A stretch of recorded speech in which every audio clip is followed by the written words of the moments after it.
علماء کو یہ نفسیاتی بیماری رہی ہے، حالانکہ پوری پوری زندگی قرآن کی تفسیریں لکھتے رہے ہیں لیکن خدا پہ اتنا یقین نہیں تھا. کتنے، میں اب علماء کے نام نہیں لیتا، فوت بھی ہو چکے ہیں، وہ پھر وہ کہیں گے جی بے عزتی کر دی ہے. کئی علماء ایسے ہیں کہ پنکھے کے نیچے نہیں سوتے تھے کہ پنکھا ہی نہ گر پڑے. یہ بیماری بھی ہے. کئی لوگ جو ہیں وہ سفر نہیں کرتے ہوائی جہاز کا کہ کہیں ایئر کریش ہی نہ ہو جائے. ہاں نہیں بیماری ہے یہ لوگوں کو نا. اور یہ بیماری کا علاج صرف یہ ہے خدا پہ یقین. اور میں کہتا ہوں ایک مسلمان کو یہ بیماری ہو نا سر، اس کو تو اپنے ایمان کی فکر کرنی چاہیے. اس کا مطلب اس کا ایمان ہی مکمل نہیں ہوا ابھی. قرآن پاک میں جگہ جگہ آیا کہ جب موت کا وقت آ جائے گا نا ایک لمحہ آگے اور پیچھے نہیں ہوگا. یہ بات لوگ کرتے ہیں، یقین کسی کا نہیں ہے الا ماشاء اللہ. ٹھیک ہو گیا. اور یہ یقین ویسے اسی وقت بندے پہ آتا ہے جب بندہ موت کے منہ سے نکلے. میں ایک دفعہ نکلا ہوں نا تو مجھ سے کو پوچھے تو میں کہتا ہوں جی دنیا پوری مل کے بھی ایک بندے کو نہیں مار سکتی اگر اللہ نے اس کی زندگی رکھی ہوئی ہے، اور پوری دنیا مل کے کسی بندے کو بچا نہیں سکتی اگر اللہ تعالیٰ نے اس کے لیے موت مقرر کر دی. دیکھیں سورہ النساء میں آتا ہے کہ تم اپنے آپ کو مضبوط قلعوں میں بھی بند کر لو نا، موت وہاں بھی آگے تمہیں رہے گی. اور سورہ آل عمران میں آتا ہے کہ کچھ منافقین نے کہا کہ ہمارے بھائی اس لیے مارے گئے غزوہ احد میں کہ یہ چلے گئے جنگ میں، دیکھو ہم واپس آئے تھے، ہم تو زندہ بچ گئے ہیں، کاش یہ ہماری بات مان کے اس وقت واپس آ جاتے تو یہ بھی تو نہ مرتے. تو اللہ تعالیٰ نے فرمایا کہ اگر ان کی موت لکھی ہوتی نا تو یہ اپنی مقتل گاہوں کی طرف کھینچے چلے آتے. ان کی موت لکھی نہیں ہوئی تھی.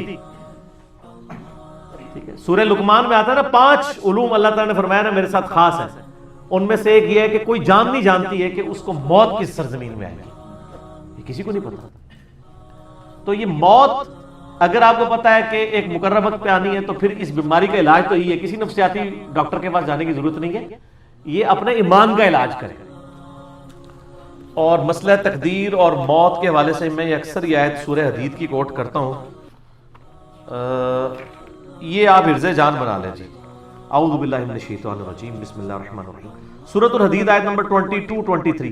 ما اصاب من مصیبت فی الارض، کوئی بھی مصیبت نازل نہیں ہوتی زمین میں، ولا فی انفسکم، نہ تمہاری جانوں میں، الا فی کتاب من قبل ان نبرأها، مگر یہ کہ ہم نے لوح محفوظ میں وہ پہلے ہی لکھ لیا ہے.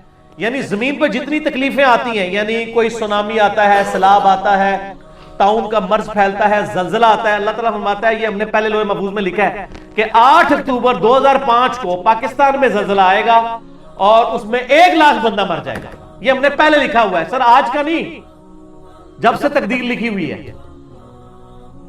تمہاری جان میں بھی، یعنی کسی کو بلڈ کینسر ہونا ہے، کسی کے گردے فیل ہونے ہیں، کسی کو ہارٹ اٹیک ہونا ہے، کسی نے ایکسیڈنٹ میں مرنا ہے، کسی نے شیر کے منہ میں جا کے مرنا ہے، کسی نے ایئر کریش میں مرنا ہے، کسی نے سمندر میں ڈوبنا ہے. اللہ فرماتا ہے ہم نے یہ پہلے ہی لکھ دیا، ہماری پیدائش ابھی پہلے. کیوں؟ ان ذالک علی اللہ یسیر، بے شک یہ اللہ پہ آسان ہے. یہ نہ سمجھنا کہ انٹرنل ریکارڈ کس طرح رکھے ہیں، اللہ پہ بہت آسان ہے. لِكَيْ لَا تَأْسَوْا عَلَى مَا فَاتَكُمْ، یہ ہم نے اس لیے لکھ لیا تاکہ تم افسوس نہ کرو اس پر جو تم سے چھن جائے. کسی کی آنکھیں چھن گئی ہیں نا، وہ یہ افسوس نہ کرے یار میری آنکھیں کو لے لی.